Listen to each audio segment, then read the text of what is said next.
वाला कान समझने वाला मन दीजिएगा और आपका वचन हर एक के जीवन में कार्य करके सौ गुना फल प्रभु आपकी महिमा के लिए। आमेन, हालेलुया। वचन में हम देखेंगे,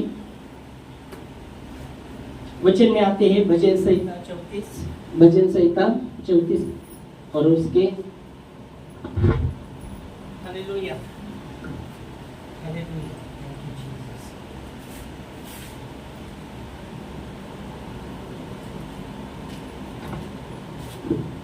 भजन संहिता 34 और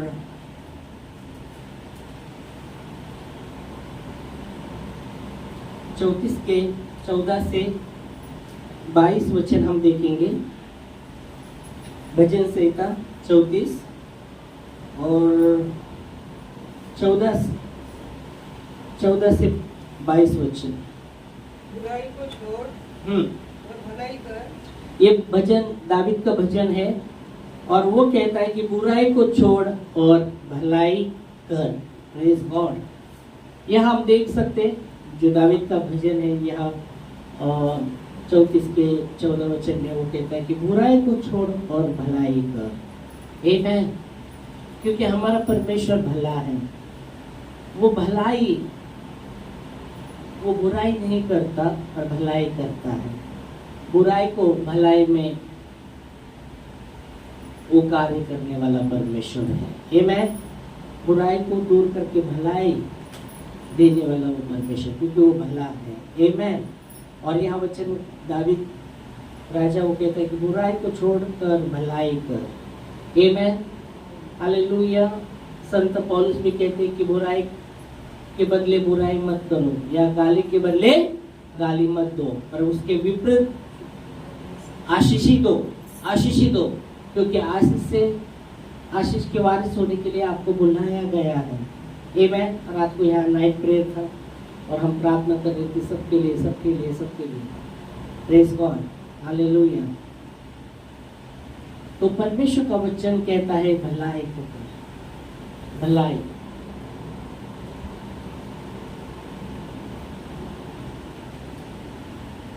तो यह वचन कहते हैं बुराई को छोड़कर भलाई करना। और इसलिए बाइबल रोमियो में भी, रोमियो 12:21 में लिखा गया है, बुराई से ना हारो, बुराई को भलाई से जीतो। बुराई से ना हारो पर बुराई को भलाई से जीतो। हालेलुया। संत पौलुस कहते हैं बुराई से ना हारो पर बुराई को भलाई से जीतो।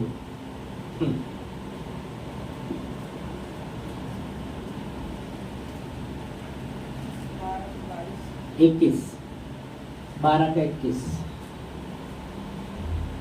बुराई से ना हारो, हाँ, परंतु भलाई से बुराई को जीतो। यह वचन कहता है बुराई से ना हारो पर बुराई को भलाई से जीतो।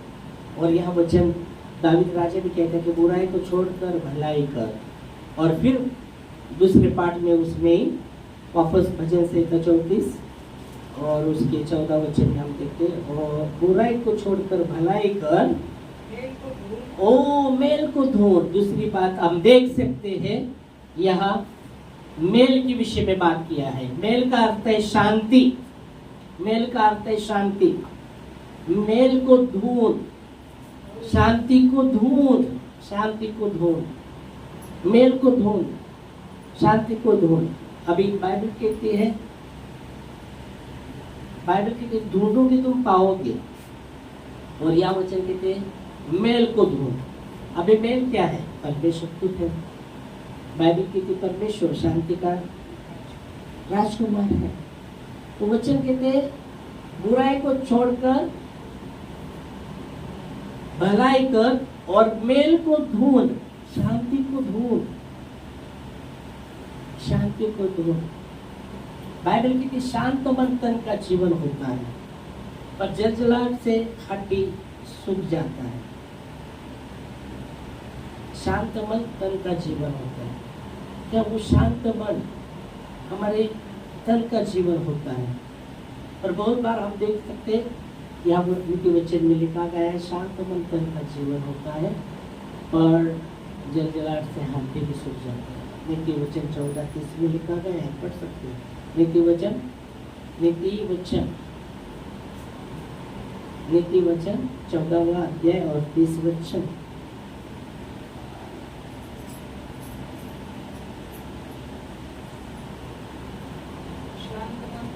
यह वचन कहता है शांत मन तन का जीवन होता है। और यह वचन यही बता रहा है, दावीद राजा यही बोलता है कि बुराई को छोड़ और भलाई को भलाई कर, भलाई को भलाई कर। और फिर वो कहता है मेल को ढूंढ, शांति को ढूंढ, बुराई को छोड़कर भलाई कर, वो कहता है, और मेल को ढूंढ, क्योंकि मेल बहुत बार हम देखते हैं, बुराई को छोड़कर हमें भलाई करना है। तो और तीसरी बात है हमें मेल को ढूंढना है, हमारे जीवन में शांति को हमें ढूंढना है, हमारे जीवन में शांति को ढूंढना है, यह वचन नहीं कहता है। और नीति वचन सुलेमान जो राजा वो कहता है शांत मन तन का जीवन होता है। पर अगर हमारे जीवन में हम मेल को नहीं ढूंढते, शांति को नहीं ढूंढते या शांति बनाए नहीं रखते, तो वो तन का जीवन कैसा होगा? वो तन का जीवन नहीं होगा। फिर हमारी हड्डियां कराए लगेगी, हमारी हड्डी में दर्द शुरू हो जाएगा, क्योंकि हमने वो मेल को ढूंढना चाहिए था, पर हमने वो मेल को ढूंढा नहीं। हो सकता है हमने बुराई छोड़े, हम भलाई में भलाई भी कर रहे, पर मेल को हम नहीं ढूंढ रहे। और वचन कहता है कि शांत मन तन का जीवन है, शांत मन तन का जीवन है।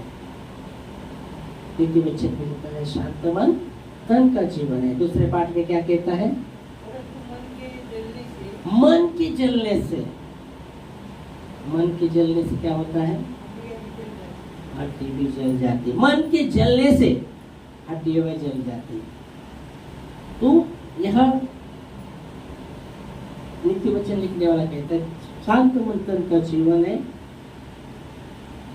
और मन के जलने से हड्डी भी जल जाती है। और यहाँ दावीद वही कहता है कि बुराई को छोड़ भलाई कर और मेल को ढूंढ, आमीन। और फिर वापस हम आते उधर, उसी का पीछा कर।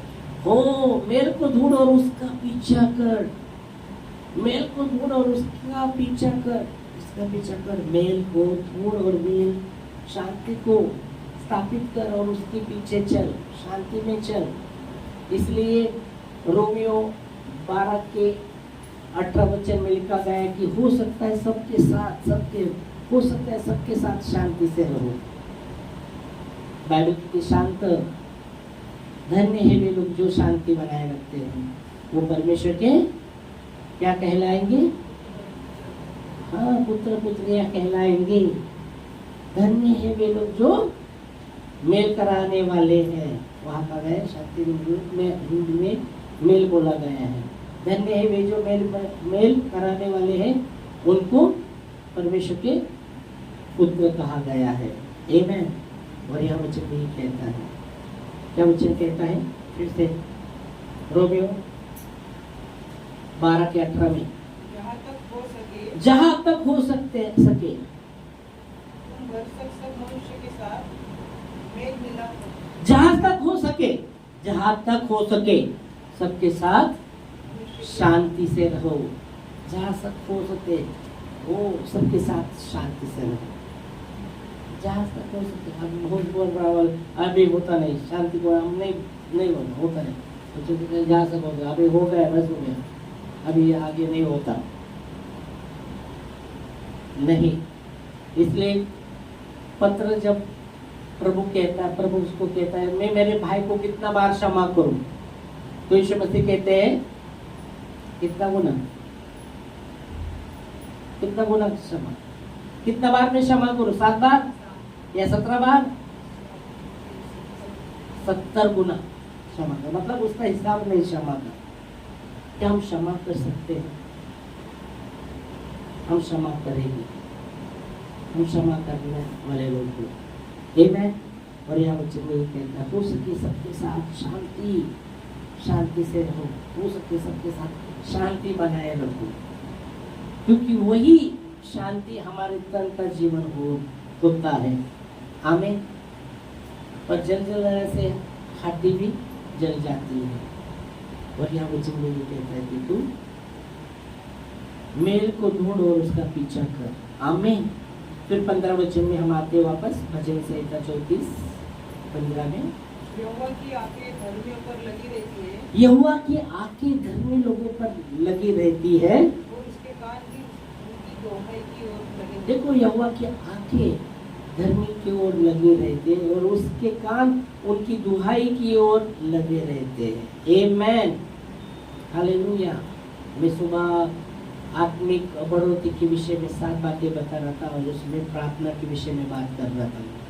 जब नया जन्म पाया व्यक्ति बच्चा नया जन्म पाया, जब बच्चे का जन्म होता है तो उसका सांस लेना निरंतर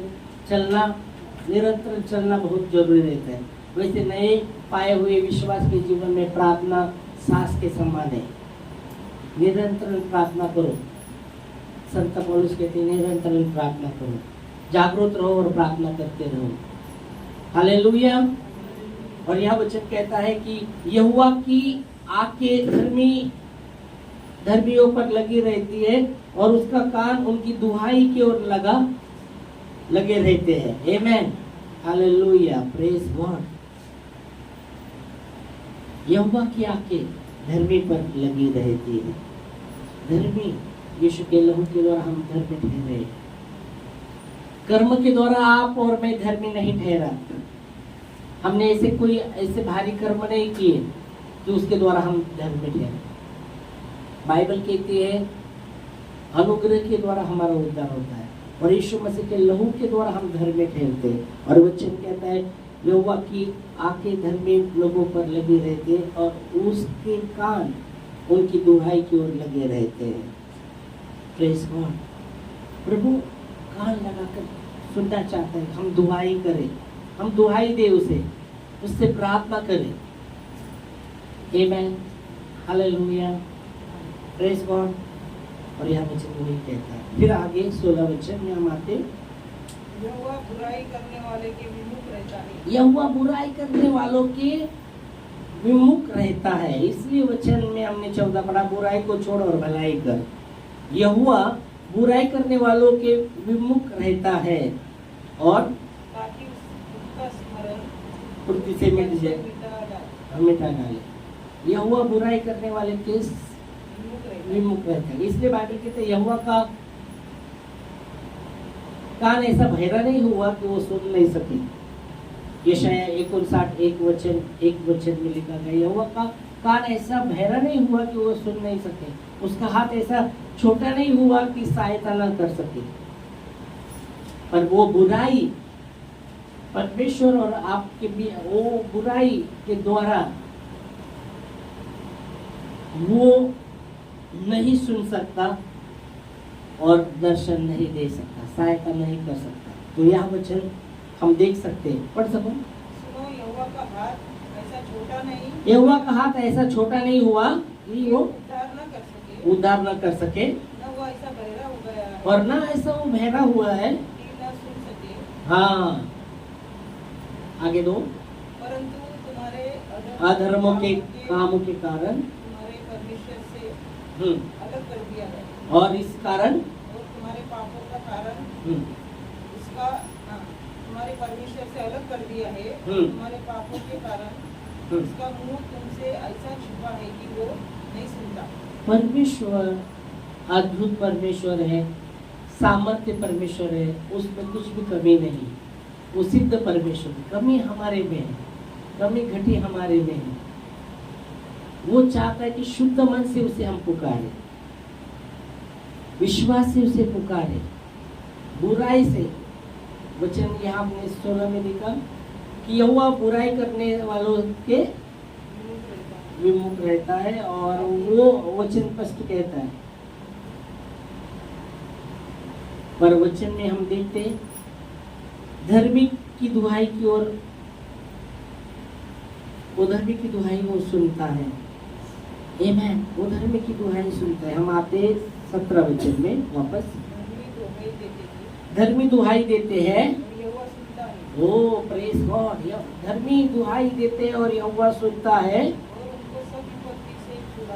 ओ धर्मी दुहाई देते हैं और यहोवा सुनता है और उनको सब विपत्ति से वो छुड़ाता है। आमीन। धर्मी दुहाई देते हैं। धर्मी शांत बैठने वाले नहीं, वो दुहाई देने वाले हैं, वो प्रार्थना करने वाले हैं, क्योंकि वो निर्भर है परमेश्वर पर, डिपेंड है वो परमेश्वर। वो धर्मी चुप बैठने वाले नहीं, वो प्रार्थना करने वाले, दुहाई देने वाले परमेश्वर को। हालेलुया। और बाइबल के धर्मी दुहाई देता है, यहोवा सुनता है और उनको सब विपत्ति से वो छुड़ाता है। आमीन। फिर 18 वचन में हम आते, यहोवा टूटे हुए मन वालों के समीप रहता है। यह वचन कहता है यहोवा टूटे हुए मन वालों के समीप रहता है। वो मन जो टूटा है, वो मन ये मन के विषय में नहीं, हम वो कठोर मन के करीब नहीं रहता, कठोर मन वाले के करीब नहीं रहेगा, वो टूटा हुआ मन के करीब रहता है और पिसे हुओं का वो उद्धार करता है। वो टूटे हुए मन के करीब रहता है, टूटे हुए मन वालों के करीब वो समीप रहता है और पिसे हुए वालों को उद्धार करता है। क्या हमारा मन परमेश्वर के लिए टूटता है? बहुत बार हमारा मन हमारे लिए टूटता रहता है, हमारे लिए टूटता रहता है। क्या परमेश्वर के लिए हमारा मन टूटता है? हमारे लिए टूटता है। हम बोलते हैं प्रभु क्या मेरे जीवन में इतना समस्या है, मैं अपने लिए हम टूटते रहते हैं। क्या परमेश्वर ने आपके लिए और मेरे लिए इतना उसके साथ, उसके लिए हमारा मन टूटता है? जब आयुब कहता है, आयुब अपने पत्नी को उत्तर देते, क्या परमेश्वर से सुधि लेने का दुख नहीं क्या? वो कहती अभी तो मर जा, श्राप, जन्मदिन को श्राप दे और मर जा। तो वो कहते परमेश्वर से सुखी लेने का दुख नहीं क्या?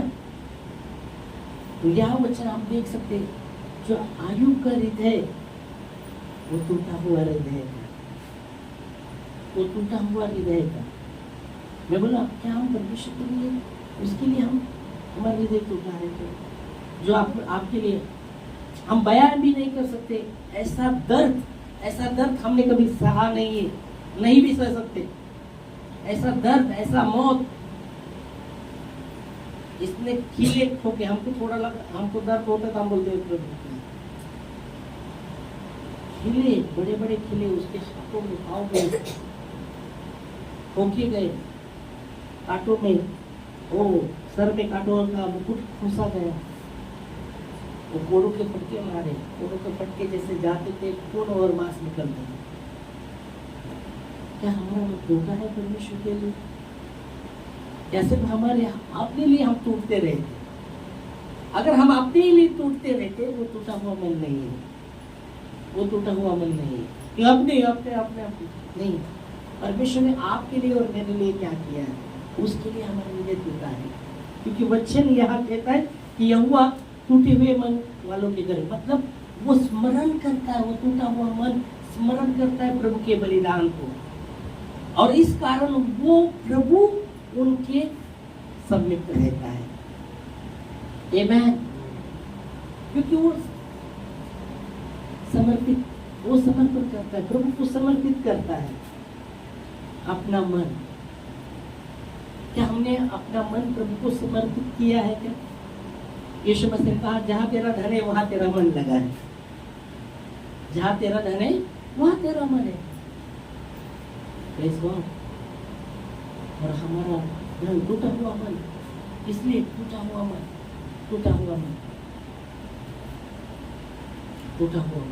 परमेश्वर के योग्य बलिदान है और पिसे हुए का उद्धार करता है। पिसे हुए लोग उनका उद्धार करता है। फिर हम आते हैं, वापस एक वचन देखेंगे, भजन संहिता, टूटा हुआ मन के विषय में जब आते तो भजन संहिता 91 का 17 वचन, भजन संहिता 51 का 17, 51 का 17। टूटा मन, ओह क्या बात है। यह भी भजन लिखने वाला कहता है टूटा हुआ मन यहोवा के सम्मुख योग्य बलिदान है। इसलिए मैं कहा क्या हमारा मन टूटा हुआ है क्या? हमारा मन टूटा हुआ है क्योंकि बाइबल कहती जब तक हमारा मन टूटा नहीं है परमेश्वर के योग्य बलिदान हम नहीं कर सकते। और टूटा मन परमेश्वर के सम्मुख योग्य बलिदान है। फिर आगे हे परमेश्वर टूटे और पिसे हुए मन को तुच्छ नहीं जानता। हाँ, तू टूटे और पिसे हुए मन को तुच्छ नहीं जानता। जब लोग पीसते हैं वो परमेश्वर लोगों के निंदा करते हैं, प्रभु के कारण सताव करते हैं। पिसा टूटा हुआ मन और पिसे हुए लोगों का क्या किया, क्या बोल रहा है वचन? हे परमेश्वर टूटे और पिसे हुए मन को हाँ तुच्छ नहीं नहीं जानता। हालेलुया। क्योंकि वो टूटा हुआ मन प्रभु को स्मरण करता है, अपने स्वार्थ के लिए नहीं पर उसके बलिदान को स्मरण करता है। जो उसने मेरे लिए किया है उसको समर्पित करता है। आमीन। वापस हम आते हैं और यहाँ वचन में कहता है कि यहोवा टूटे मन वालों के समीप रहता है और पिसे हुओं का उद्धार करता है। 18 वचन में भजन संहिता 34-18 में हम देख रहे हैं। 19 हम पढ़ेंगे वापस।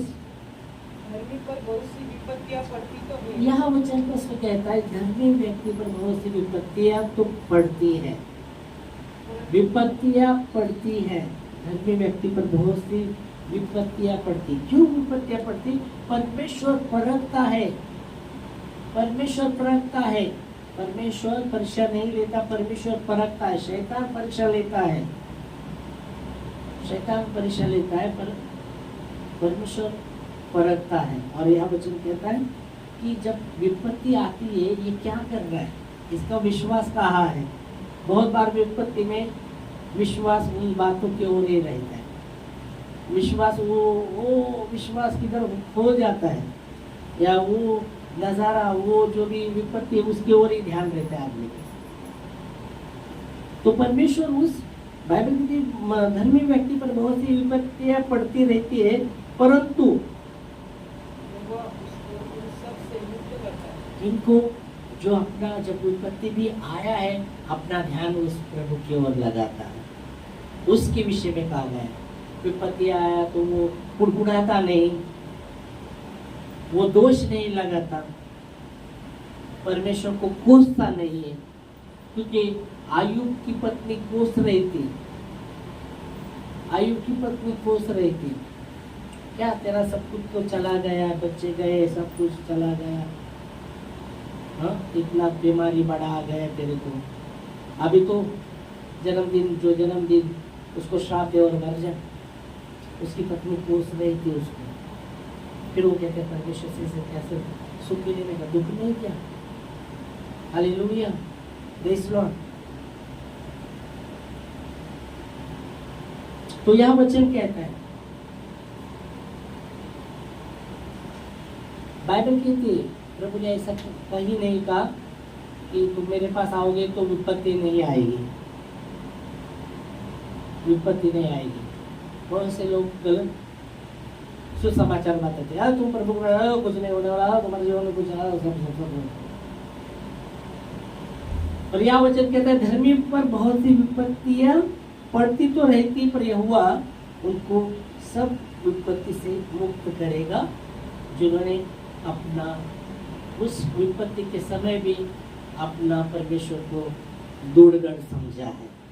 क्योंकि बाइबल कहती है नीति वचन 18:10 में यहोवा का नाम दूरगढ़ है और धर्मी भाग कर सब दुर्घटना से बचे रहेंगे। आमीन। 18:10। हाँ, जिन्होंने अपना प्रभु को दूरगढ़ समझा है तो यहोवा सब विपत्ति से उन्हें बचाएगा। यह वचन कहते हैं यहोवा का नाम दूरगढ़ है। ओ धर्मी पर बहुत सी विपत्तियां आती है पर यहोवा सब विपत्ति से उन्हें छुड़ाता है, क्योंकि उन्होंने अपना यहोवा को अपना दूढ़गढ़ समझा इस कारण, और यह वचन कहते हैं यहोवा का नाम दूढ़गढ़ है और धर्मी उसमें भागकर सब दुर्घटना से बचे रहेंगे। मतलब सब विपत्ति से वो बचाएगा, इसका अर्थ है। आमेन, हालेलुया, प्रेज गॉड, प्रभु को महिमा, प्रभु को महिमा। फिर हम आते हैं भजन संहिता 34 के 19 में हमने पढ़ा, अभी 20 पढ़ेंगे। वो उसकी हड्डी हड्डी की रक्षा करता है, हाँ, और उनमें से एक भी टूटने नहीं पाता। यहोवा क्या कहा है? वो उसकी हड्डी हड्डी की रक्षा करता है, हाँ, और उनमें से एक भी टूटने नहीं पाता। अभी यहाँ आप देखेंगे तो वो उसकी हड्डी हड्डी की रक्षा करता है, और उनमें से एक भी टूटने नहीं पाती, एक भी नहीं टूटने पाती। हालेलुया। अभी हमें ये वचन को समझना है, ये किसी मनुष्य के विषय में नहीं। तो बोले अरे आप कभी जा रहे थे, गिर गए, हड्डी को फ्रैक्चर हुआ, ये हुआ, और कैसे बोल रहे? पर ये यीशु मसीह के विषय में बात कर रहे हैं वचन 20 में, यीशु मसीह के विषय में। जब कलवरी क्रूस पर थे यीशु मसीह, वो जो मृत्यु थी बहुत भयानक और जल्दी नहीं आने वाली वो मृत्यु थी। वो बहुत भयानक दर्द, इतना दर्द देख कर तड़प जल्दी मरता नहीं था। वो जो क्रूस पर जो मृत्यु रहती थी, वो जो दंड था बहुत ही भयानक वो दंड था। और बाइबल की जब यीशु मसीह और उसके साथ दो चोर एक दाएं बाएं क्रूस पर चढ़ाए गए थे, जब उस देखते यीशु मसीह ने तो जब वो कड़वाड़ का जूस लिया और उसने कहा पूरा हुआ, और उसने अपना आत्मा पिता के हाथ में सौंप दिया और प्राण दे दिया। ओके, पर हम जानते जब देखते हो वहाँ वो सन जो आ रहा था, तो ये बोलते मनुष्य वो क्रूस पर लटकना अच्छा नहीं है। तो फिर वो सिपाही आता है और चोर की हड्डी तोड़ता है कि जल्दी मरण आने के लिए, उसका हड्डी तोड़ता है, दूसरे का भी हड्डी तोड़ता है, और इसके पास आता है तो ये पहले ही इन्होंने आत्मा पिता के हाथ में सौंपकर प्राण छोड़ा रहता है, तो उसकी हड्डी नहीं तोड़ी जाती, फिर सिर्फ पसली में भाला मारा जाता है, तो उधर से खून और क्या निकलता है, खून और पानी निकलता रहता है। ये मैं तो बाइबल कहती है ये जो 20 वचन है वो यीशु मसीह के विषय में बात कर रहा है। यीशु मसीह ने कहा मनुष्य का पुत्र खुद प्राण को देता है, मेरे से कोई प्राण नहीं छीन सकता, मैं खुद देता हूँ। हालेलुया। कोई प्राण, मेरा प्राण कोई नहीं, मनुष्य का पुत्र खुद वो प्राण दे सकता है, और वहां वैसा ही होता है। और यह वचन में कहता है कि 20 में क्या लिखा है, हमने पढ़ा कि वो उसकी हड्डी हड्डी की रक्षा करता है और उसमें से एक भी टूटने नहीं पाती। तो यीशु मसीह के बारे में कहा गया, यीशु मसीह की हड्डी नहीं तोड़ी गई, चोरों की हड्डी तोड़ी गई, यीशु मसीह की नहीं, क्योंकि यीशु मसीह पहले ही उन्होंने प्राण छोड़ा था, पिता के हाथ में आत्मा देकर प्राण छोड़ा था। हालेलुया। फिर हम आते 22 में, हाय किशोर, दुष्ट अपनी बुराई के द्वारा मारा जाएगा, हाँ, और धर्मी के बैरी दोषी ठहरेंगे। ओके 22, यहोवा अपने दासों का प्राण मोल लेकर बचा लेता है, यहोवा अपने दासों का प्राण मोल लेकर बचा लेता है, और जितने उसके शरणगत है उनमें से कोई भी दोषी न ठहरेगा। यहोवा वचन कहता है यहोवा अपने दासों का प्राण मोल लेकर बचाता है, और जितने उसके शरणगत है उनमें से कोई भी दोषी न न ठहरेगा। ठहरेगा। आमीन। बाइबल कहती है आपको और मुझे उसके लहू के द्वारा मोल लिया है। बाइबल कहते हैं, संत पौलुस कहते हैं करंथियों में, तुम नहीं जानते कि तुम्हारा शरीर पवित्र आत्मा का मंदिर है, तुम्हें दाम देकर खरीदा गया है, मोल लिया है, दाम देकर मोल लिया, इसलिए अपने शरीर से परमेश्वर की महिमा करो। आमेन, हालेलुया। तो धन्यवाद देंगे इस वचन के लिए जो हमने देखा। भजन संहिता 14 से हमने 22 वचन देखा कि परमेश्वर कहते हैं बुराई को छोड़ और भलाई कर और मेल को ढूंढ और उसका पीछा कर। आमेन।